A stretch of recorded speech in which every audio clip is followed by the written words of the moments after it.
Today we'll be talking about stress management and how stress and life go hand in hand and how it can impact and affect our training and our performance. So just a reminder, let's look at this general adaptation syndrome that was developed by Hans Selye back in the 1936. So it's been around for a little while and it's holding true.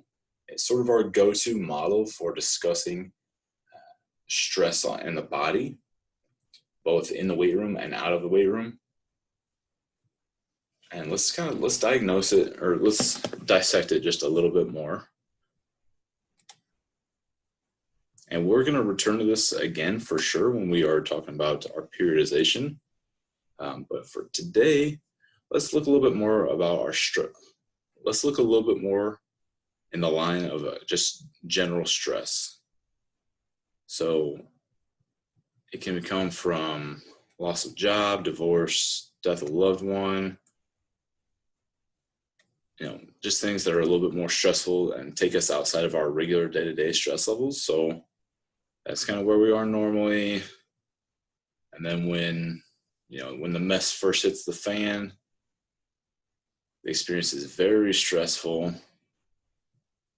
at first. And then as we get used to it, we enter resistance phase. And then if it persists for too long, that resistance phase turns into an exhaustion phase. And if I was to compare it to the physical side, it'd be something along the lines of, if you've not gone out for a run or a jog for a long period of time, and you go out and you start jogging regularly, those first couple of days are going to be pretty stressful. You're going to have some sore legs, some sore muscles. You might even start getting some blisters on your feet. And let's say you stick with it and you're running more miles and adding to it, and maybe your mile time is starting to get better, and you're running that 3-mile route, you're getting faster at it, and maybe even start adding some distance and things like that. But you never really take time off, and it's like every day you're running 3 miles and you just keep going and pushing yourself and trying to run faster or run further. And eventually, instead of adapting and improving up here, you end up in the exhaustion phase. And that can happen outside of physical fitness as well. That can happen with the stress that comes from maybe a job that is in an industry that's overwhelmed. That could be maybe a soldier who's been sent over to battle or to a war zone, and there's just battles day after day, and a lot of violent encounters and just high levels of stress. And that this is going to follow a very similar model as to how it would apply in the weight room. So let's just keep this GAS model in mind, and we'll be referring back to it a couple of times today, but also throughout the rest of the program. This is going to be a go-to model for us to understand the different phases of and the different sort of little nuances of. So stress is cumulative and complex. And I've got 2 stories to share that can sort of highlight that.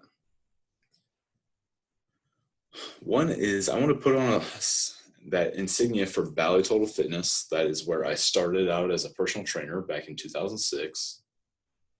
And back then I was 18 years old, and I had more hair up here and less hair down here. And I had that nice little baby face, and I was just a young guy just starting out. Super bright red shirt with like the silver shiny name tag right here, the whole deal. And the way it worked was, you would sit people down in these offices and sort of do your sales pitch / your spiel, talk to them, try to give them a little bit of education, but also try to influence them and talk about how maybe we could get in a business together and make training a regular thing.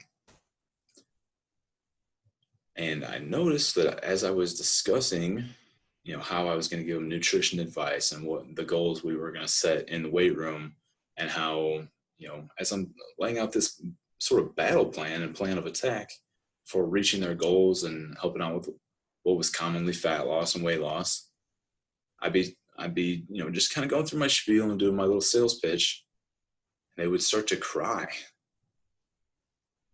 And I know that I was a bad salesman, but I wasn't so bad that I was just like bringing them to tears, and they'd start sobbing, and like I'm alone in a room with them, and it's like a small distance, and it's super uncomfortable back then, especially since I am like this fresh-faced 18-year-old, and a lot of these individuals who are crying, men and women, are in their like 40s and 50s, and just a lot of crying going on in a small space. And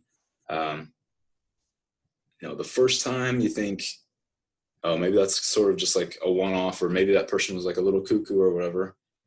And then the second time you think, okay, maybe it's me. Maybe I'm really, really bad at sales. And then as it happened the third through 100th time, I noticed, oh, maybe this physical health, these same people that are interested in help with their physical health, maybe they're really stressed and overwhelmed. Maybe their mental health is not in the best place either. So that was when I realized and kind of connected the dots, that people who are really stressed out and have, and there's nothing wrong with crying. It's a natural stress relief mechanism. Animals do a similar activity. But I noticed that these people that were crying, they tended to have stress management issues from top to bottom. And so some of the ways that they might manage their stress would be to eat sweet foods, or to a little bit of depression, and they wouldn't want to go out and be active. And that's either one of those or the combination of those, and they would start to gain some weight, and then bada bing, bada boom, that's kind of where I would come in as a personal trainer and try to help them lose that weight. So I noticed this relationship, and I decided that I didn't want to cross any lines. I didn't want to, step outside of my boundaries. And again, I was still a teenager, and I had these successful business people, and a lot of them were in marriages with children, and they just seemed like they were on a whole other level. And just because I had my shiny name tag, they just put so much trust and faith in me, and they would just break down and lower their walls, and they would just show me how stressed they were through crying. And a lot of times they would be the ones that would actually invest in the personal training. And so, that's kind of when I realized that criers are buyers. So I'm not Oprah. I don't want to make people cry. But I noticed that when they were crying, there's a pretty high chance that they were going to reach out for help and invest in the personal training. So that's the image on the left. And that's sort of where, that's kind of like where the light went on over my head. And I realized, oh, that mind is connected to the body, and we got to figure out a way to take care of both. So I went on later on down the road, I went on to get a master's degree in professional counseling. And we're not going to dive too deep into that today. We're just going to cover some strategies and some signs and symptoms of individuals who are maybe struggling with mental stress levels. And then this image on the right is my daughter meeting her Baby Shark mascot. She loves that Baby Shark song and the books and the videos. And my wife is taking her in to meet the Baby Shark, thinking that maybe she's going to want to maybe give him a big hug or sing along or do whatever. And instead she is just bawling her eyes out and terrified. And so not only is stress cumulative, but it's complex. Some people take stressors in different ways. So to some people, that yellow Baby Shark mascot was cute and fun to be around. But to my daughter, it was horrifying, probably the scariest thing in her life to that point.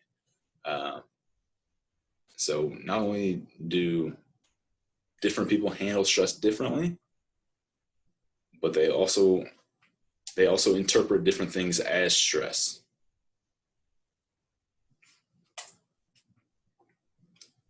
So let's make sure we're familiar with that term psychosomatic. And what psychosomatic is really referring to is the connection between the body and the brain, and how physical stress can cause mental stress, but that cycle actually works the other way as well. Mental stress can cause physical stress.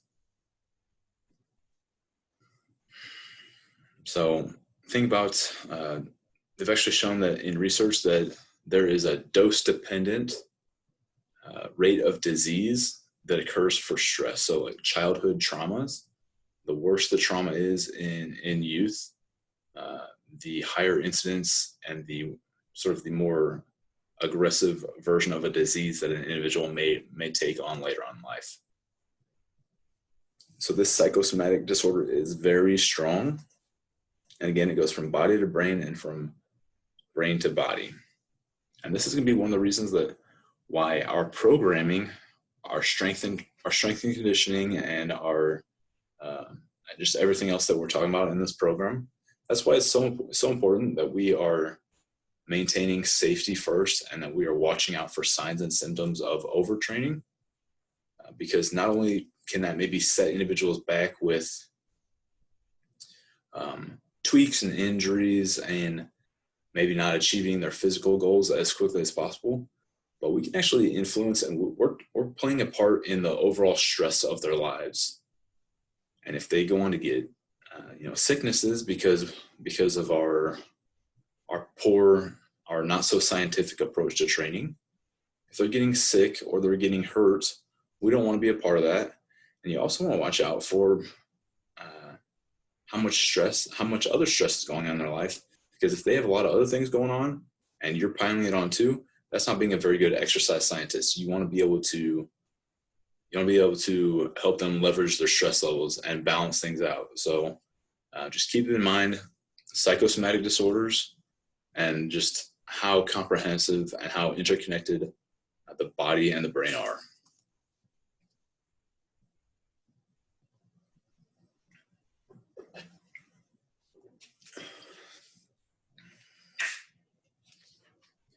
I will not be reading through every bullet point on this, so if you're interested, go ahead and pause and do that. All I will really say about this slide is that exercise can be so good for us in so many ways, both the body and the brain, while stress can be so bad for us.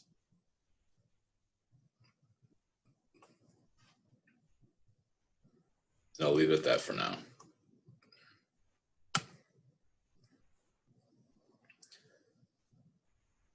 So one thing maybe to be familiar with is the HPA axis and how it's going to impact neurotransmitters, our digestion, our hormones, and even our sleep. And again, this is another one that I'm not going to read through, but I want you guys to have this resource available. I want to just repeat over and over again how holistic and comprehensive stress can be. And that's why providing appropriate exercise and optimal exercise can help with more than just fat loss or winning the next soccer game or swim race or anything like that. So those things are extremely important, but keep in mind that we are a part of something bigger. Part of these people's lives and their health, not just their performance, but their health. And two books that I would highly recommend would be Why Zebras Don't Get Ulcers and Spark. Why Zebras Don't Get Ulcers is about stress and how animals and humans have different reactions to stress. How humans have basically outgrown or evolved past managing stress the way that animals do. But unfortunately, we've evolved past the better way of handling stress almost. So a lot of it is going to be talking about anxieties and how like an animal may have a stressful event. Maybe a zebra gets chased by a lion or a hyena, and once they get away, instead of crying about it, they might actually just have a somatic like release where they shiver or they sort of like jump around a little bit, and that's them just getting rid of that stress from their bodies. Humans, if I was chased by a lion or a hyena, it would be extremely stressful to me, and once I escaped, I would probably relive that experience in my brain over and over again. And the nice thing about humans is we have these really well developed frontal lobes that allow us to do creative problem solving and create art and all this other stuff. But the downside to them is that we will relive and repurpose stressful experiences or stressful experiences that we've never even had. And our body will interpret those as real, and it will cause muscle tension and hormone release. And it's almost as if we were getting chased by that lion or hyena over and over and over again. So animals are actually a little bit better at stress management than we are. And that book kind of dives into that. Spark is going to be an exercise scientist's best friend, basically, when it comes to getting to the meat of how great exercise is for stress management and for health.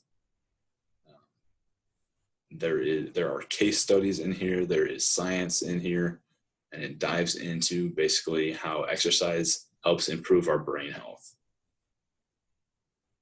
And I highly recommend both of those. And yeah, we'll just leave it at that.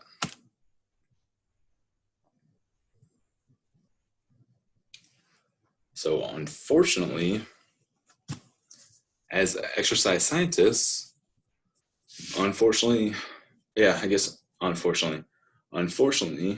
exercise scientists, we may, if we're coaching large groups, every once in a while, we may have athletes, especially at the college level, collegiate level, we may have athletes who are going to complete suicides. And fortunately, I've never had a direct athlete go through that or complete. But with only about a decade of time at the college level, I know that we've had about 3 or 4, and we're not alone. There is a pretty good prevalence of collegiate mental health issues for student athletes. So be on the lookout for that. Have a safety net in place. Have resources that you can give your athletes, whether they are college students or adults who seem like they have everything together, but it'd almost be like a care team. So if you have a chiropractor that you like, you might sort of have their card up on your bulletin board, or you might say, hey, I'm an exercise scientist or a personal trainer or a strength coach, and this is my sphere of expertise, but here's some things that I don't do. I don't perform therapy. I don't perform, vertebrae adjustments like a chiropractor does. I don't do dentistry work. And you might just have some people that you refer them out to. And so if you're going to go that route, I would highly recommend that you have 1 or 2 resources for mental health, and just make it just destigmatize it, is that it's normal. Life is stressful, and it's common that people will need some help. And as when I was an 18-year-old personal trainer, was I helping them? Yeah, I think I was. I was, challenging them to run around and sweat and get their heart rates up. And there's a lot of good and benefit good that comes from that, and the benefits that come from it are pretty cut and clear. But they gave me plenty of opportunities to step outside of my zone of expertise. If you can call me an expert at 18 years old, I had a job and I had a name tag and people were paying me to personal train them. So I guess I was an expert, but looking back now, I would have done a lot of things differently.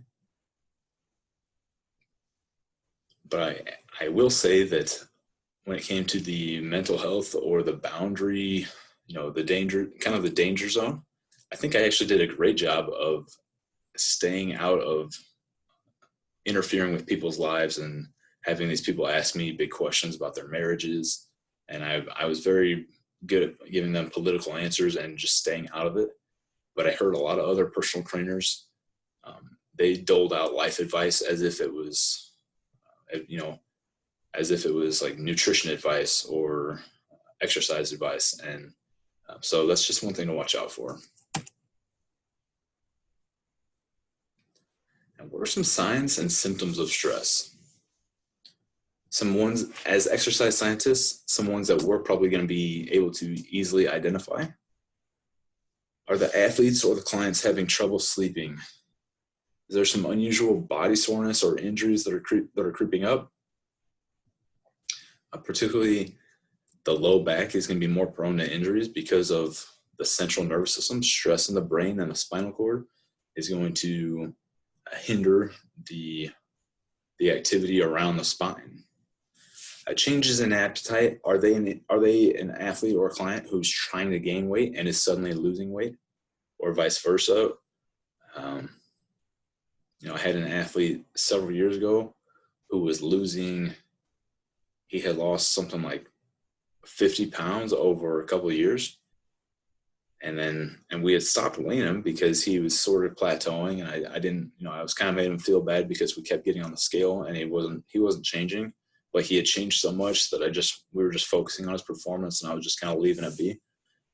And then one day I saw him and I thought, oh man, we got to go get on the scale. Like, I think you're gaining weight again. And we go get on the scale, and in the last month he had gained 30 pounds. And, my heart rate started kind of popping up and I'm kind of starting to see red. And, I'm kind of almost getting into like barking mode. Like, are you kidding me? Like, we've worked so hard and what have you been doing, like this, that, and the other? And he just turns to me and says, hey, can we talk for a second? And I kind of roll my eyes and, we go step in a corner and he tells me, my brother died. And that was like a slap in the face to me because I saw this guy on multiple times a week, every week. And I didn't know about this. And I reached out to his sport coach and I reached out to his athletic trainer and nobody knew about this. So, it was a pretty big stressor, and obviously sad to hear it. And also really happy that I hadn't just bit his head off. I had maintained my cool for about 30 seconds, and that was how long it took for him to kind of tell me what was going on. And then you just, you don't get mad about the weight gain, and all of a sudden you realize there's more important and bigger things going on. So because I had resources, I was then able to provide him with some resources to help him with his stress management, maybe get some counseling or therapy. And I provided him with those resources, and we had some regular conversation about it. And I kind of gave him my condolences, and we just tried to get him back on track with some healthy eating. Kind of had his stress episode was kind of coming to an end. But yeah, these simple things can be such big reflections of bigger, greater things. And if I hadn't put that athlete on the scale that day, I don't know if anybody ever would have found out about his brother. Fatigue, exhaustion, lethargy, sickness, such as a cold, throat headaches, negative thinking, negative talk, increased sweating, heart rate, breathing rate, problems concentrating, excessive worry or fear, and increased use of drugs and alcohol. These are all pretty simple signs. Again, think back to that autonomic nervous system and the two ends of the sympathetic nervous system and the parasympathetic nervous system. When we are really stressed out, we tend to be more sympathetic driven, and so we're ready for a fight or a flight.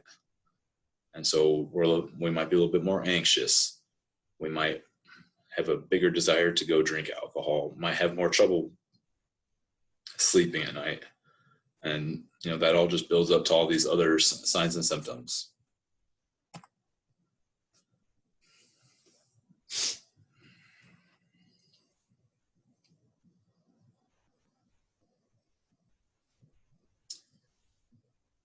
So our college-age population deals with mental health issues.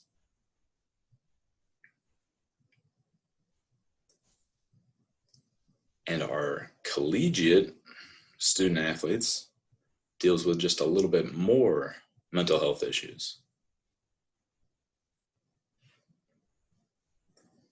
And one would think that with all of the exercise that college athletes get, we've been talking about how great exercising is for our athletes. One would think that with all of that student athletes would actually have less mental health issues than students. But the data shows otherwise. And some rationalization for that would be that athletes are spread more thin. They have the same bills to pay as non-athletes, but they have less time and less energy to pay those bills. They might be getting overtrained. Maybe their strength coaches are not talking to their sport coaches, and maybe they are getting pushed really hard at practice and really hard at weight sessions, and their teachers are piling on projects and assignments. And at some point, you only have so much energy and so much time to accomplish things. And so when you start looking at it that way, athletes might be traveling on weekends to go out of town for games. They just have less time, and they're getting poor sleep because, instead of while their classmates who aren't athletes are sleeping in their beds at home, these athletes might be sleeping on a bus on the way back from a game. So our student athletes can be a little bit more prone to mental health issues, despite the fact that they are hopefully physically healthier or leaner or fit or whatever.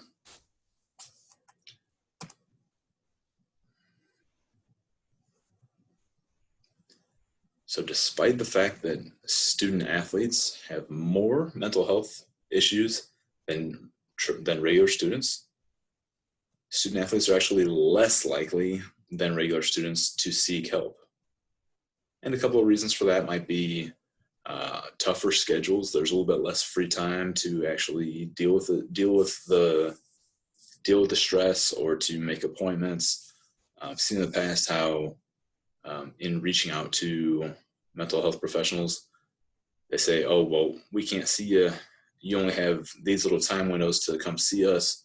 Well, we can't get in that time window for 5 weeks," or something like that. And then the other thing might just be a stigma and an attitude about it, is that maybe going and getting mental health help is maybe a weak thing to do, or they're just above it. That might be another thought. But hopefully we can sort of change that up and just talk a little about the science behind stress and how everyone encounters stress, and sometimes it's very natural that people need help.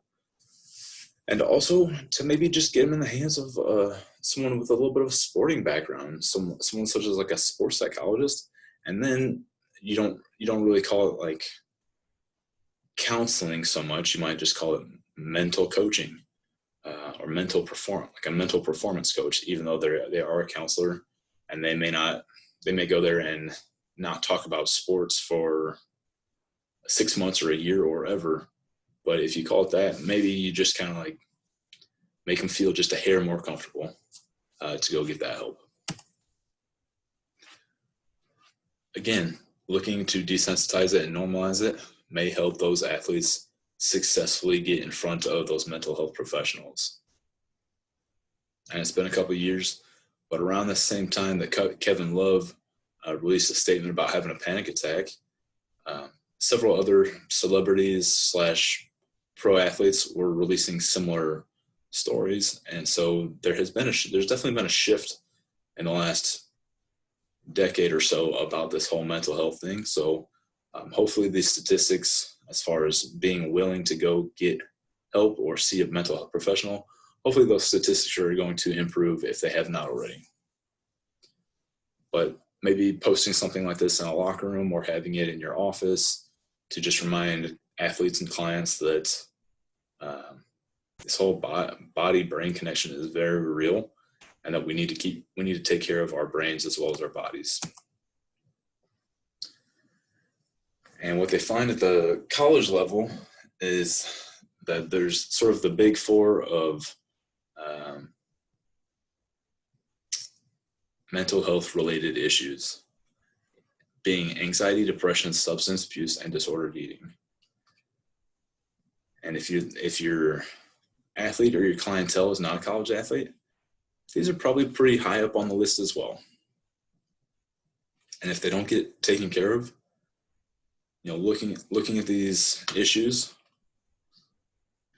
one of a very likely side effect to any of these issues would be an increase in weight gain. And then maybe if you don't see them as a competitive sport coach or strength coach, you might just see them as a personal trainer or whatever route you might go as an exercise scientist.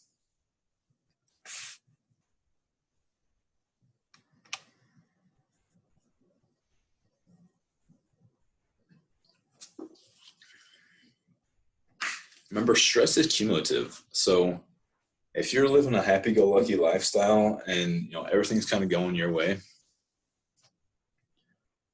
and then one thing happens, whether it's traumatic or highly stressful, maybe you get past it, or maybe you have small things that happen over and over and over again, and at one point it's just too much.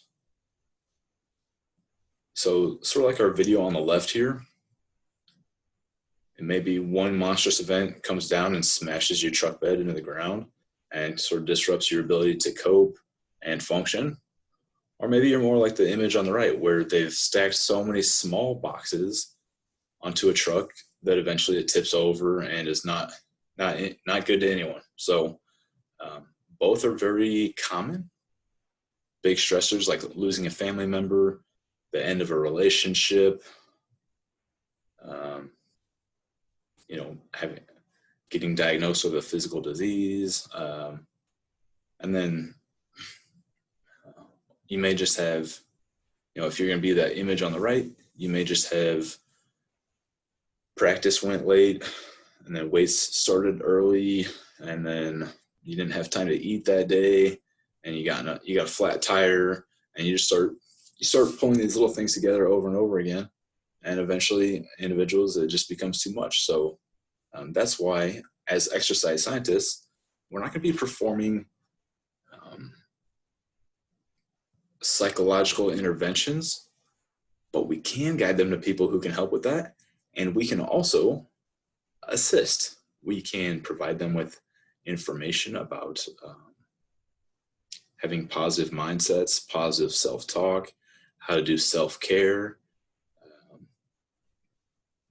And we can also just make sure that our programming is optimal, is that we're balancing stress with the rest of their lives. So if on the same team, if one athlete is particularly stressed out that day, maybe everybody else has a normal day of lifting or training, but that one athlete who you spoke to and you kind of know them a little bit better and you see their body language is in the dumps, maybe you go ask a couple of questions and you say, hey, instead of that last handful of exercises, I want you to go stretch and foam roll, or just something to be a little bit nicer to them to reduce their stress in the weight room. So there's too many scenarios to kind of run through them right now, but it's definitely something to think about, is that not every day has to be the hardest workout, and sometimes it's smarter to actually back off.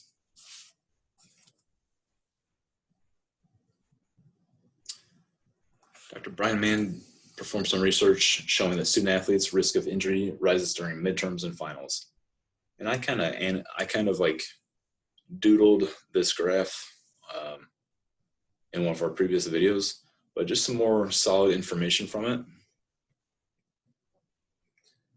it with a link to more on the matter. And I'll just point out a couple things on this.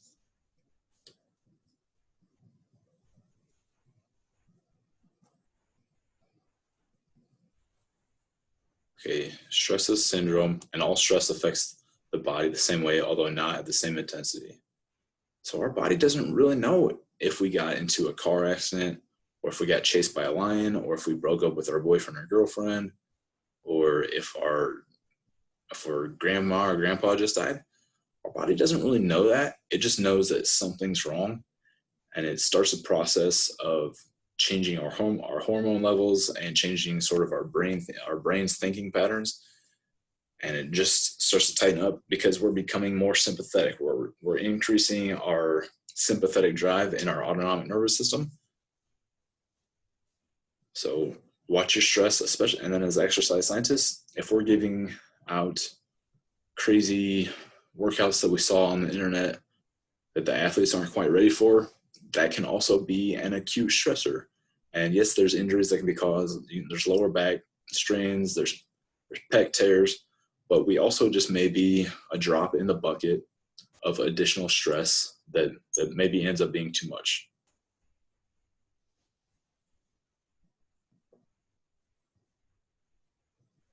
And I'll also bring in this part. We've only got so much resistance that we can give before something starts to break. And as exercise scientists, I want us to keep that in mind, is that if we are giving out stress, if we're giving out stresses, let's try to make them as optimal as possible.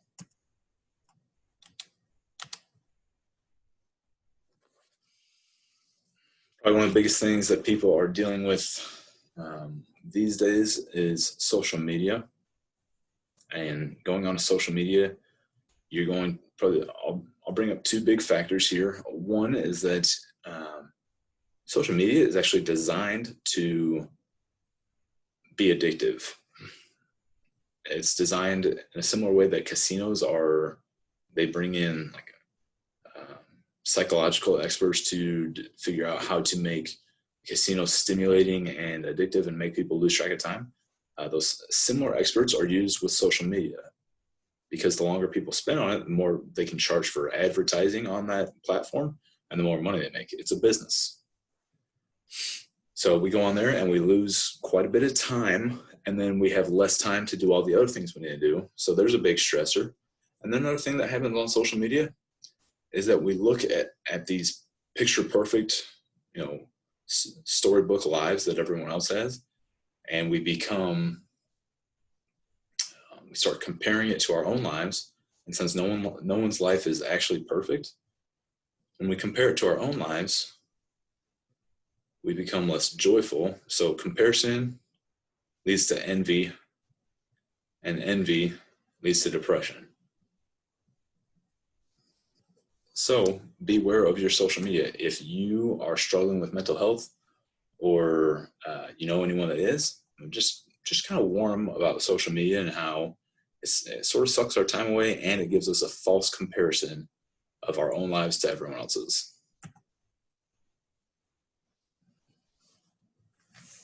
And we're going to talk about a couple of hormones today. Cortisol is one of them.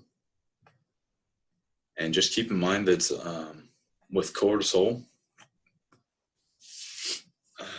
when children hear their parents' voices over the phone, they get a positive shift in hormones, but a text message does not have that same influence.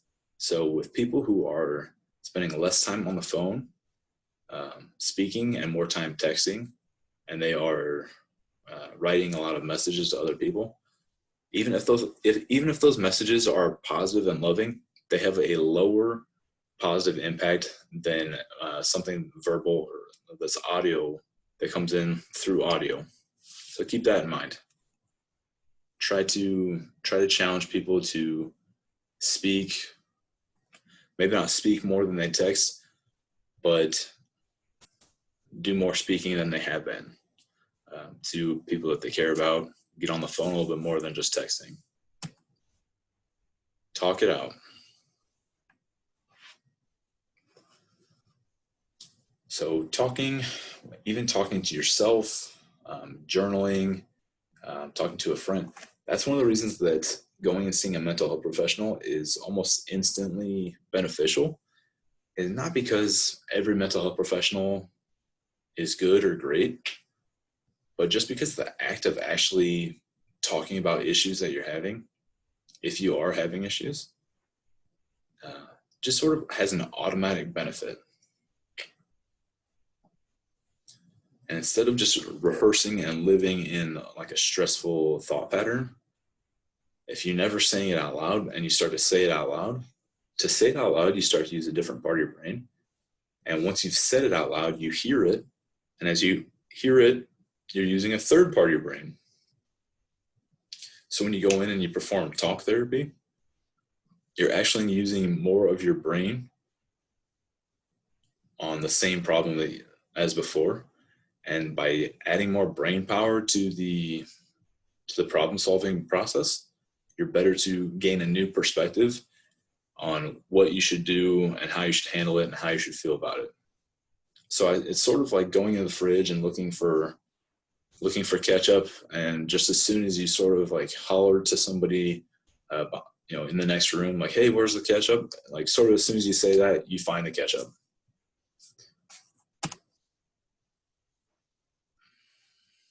Beware of social media. Here are some tips and tricks. Beware of social media. Comparison is the thief of joy. Talk about your stress, whether it's to a friend or your journal or rapping in your car on the way to work or whatever it is. A problem shared is a problem halved. Definitely be open to going and seeing mental health professionals. Go outside. What the Japanese call Shinrin Yoku has been well studied, and this is the practice of it translates to forest bathing, and it's just the act of going out and being in nature. So find a trail or a park that you can go walk at, and try to do so 2 or 3 times a week if you're not getting outside on a regular basis. And getting outside, some of the benefits are going to be maybe you leave your phone in the car and you just have like a quiet reflective time, so you can practice a little bit of mindfulness or meditation. You're also going to get some sunlight, some vitamin D. Vitamin D is tied to lower stress levels. And then there's also some theories on some of the benefits of plant oils that are in the air outside, but that's not my space to say anything more than that. Just wanted to mention that it's a theory, or it's been mentioned. Stretching. So again, that psychosomatic connection. When we have stress in our brains and we become a little bit more sympathetic driven, that means we're ready to fight or flight. That means we have higher muscle tension than we normally do. And with higher muscle tension, when we stretch, that relieves some of that tension, and that actually has a reverse effect on the brain and helps take us out of that sympathetic space and towards the parasympathetic space. Sleeping well. Sleep is a superpower. Sleep will grow your muscles, burn your fat, prevent disease. It will make you smarter, live longer. So many good things. One of my favorite topics to speak on, but I will just leave it at that for today. And then breathe deep. So we already talked about in our core section, we talked about in both our core lecture and our core activity days, we talked about the power of breath. So remember that deep breaths down in the belly are going to help stimulate the vagus nerve, which has a very direct impact on parasympathetic drive.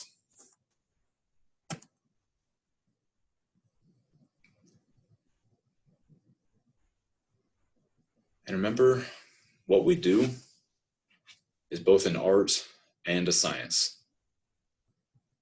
As exercise scientists, we cannot always program the perfect reps and sets and weights and rest times. We can try, but we need to be able to adapt. We need to be able to make the programs a little bit more fun for athletes who hate the idea of working out, or they've never had a good experience with training before. If we see athletes are coming in and they are exhausted from maybe harder practices than normal, or maybe they're visiting their friend in the hospital the night before, or whatever it is, we need to understand that that program we wrote originally needs to be modified, and modified quickly. And I would say that I'm failing to remember who said it right now. I'll put it in the notes under the video here. But I'd rather undertrain athletes by a mile than overtrain them by an inch. And so if somebody comes in and they're dragging, I'm much quicker to pull back volume or load and to just give them a little bit of something, or maybe even change it. But in the past, I've also taken athletes and I've said, I've kind of gotten to the bottom of what's going on with them and how stressed they are. I'll just say, hey, instead of lifting today, go stretch and go for a walk. So that's not common, but I've done it in sort of severe cases when people are really in a high state of stress. So be ready to adjust and change, and just understand that we are part of a bigger process that is not just performance, but also their health and their lives.